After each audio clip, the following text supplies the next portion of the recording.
اور 3 دن کے لیے انشاءاللہ یہاں پر سجدے ہوں گے، نمازیں ہوں گی، تلاوت ہوگی،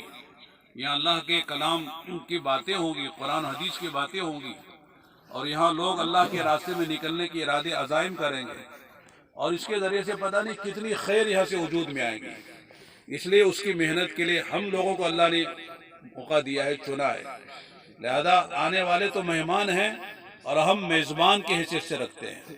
لہذا مہمان کا حق ہوتا ہے میزبان پر کہ جو اپنے مہمان کا اکرام کرے اس کا ایمان مضبوط ہو جاتا ہے۔ اللہ پر اور آخرت پر ایمان ہونے کی علامت مہمانوں کا اکرام ہے،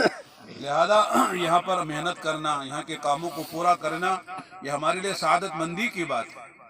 اللہ کے نبی علیہ السلام غزوہ احزاب میں، خندق میں آپ خندق کھود رہے تھے تو آپ نے جو حصہ صحابہ کو دیا اور اپنے حصے کا بھی آپ نے بھی اپنا حصہ لگایا کہ میں بھی کھودوں گا۔ صحابہ نے کہا کہ اللہ کے نبی ہم کس دن کے لیے ہیں، ہم کھودیں گے، لہذا ہمارے حوالے کریں، آپ آرام سے بیٹھے۔ تو اللہ کے نبی صلی اللہ علیہ وسلم نے کیا جواب دیا؟ فرمایا اگر طاقت و قوت والی بات ہے کھودنے کے لیے تو تم سے زیادہ طاقت مجھے ہے، میں کھودوں گا، اور اگر اجر و ثواب کی بات ہے تو فرمایا کہ مجھے بھی اجر و ثواب کی ضرورت ہے، نبی ہیں، اجر و ثواب کے اللہ کے نبی خندق کھود رہے ہیں۔ تو لہذا کاموں میں حصہ لینا، صرف پیسہ دے کے فارغ نہیں ہو جانا، بلکہ یہاں کی جو ضرورتیں ہیں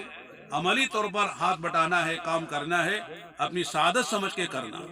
مزدوروں کو زیادہ ضرورت لینا نہ پڑے بلکہ ہم خود سارا کام کریں، انشاءاللہ پیسہ کم لگے گا، کام زیادہ ہو جائے گا، اور انشاءاللہ جو اجر و ثواب کا باعث بنے گا۔ لہذا مختصر سی یہی بات ہے، ایک تو اللہ سے دعا بھی کرنا ہے کہ اپنی اپنی نمازوں میں دعا کروائیں، اپنی مستورات سے بھی دعا کروائیں، اور اصلاح ہماری مستورات بھی دعاؤں سے ہمارے اجتماع میں شریک ہوں گی۔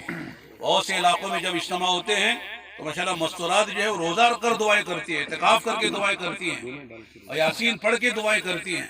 مستورات تو اجتماع میں نہیں آئیں گی لیکن اجتماع کی برکتوں میں شریک ہو سکتی ہیں، وہ دعاؤں کے راستے سے، روزہ رکھ کر، فکروں کے راستے سے، اور اپنے گھر کے مردوں کو اللہ کے راستے میں بھیج کر اس طرح وہ بھی شریک ہو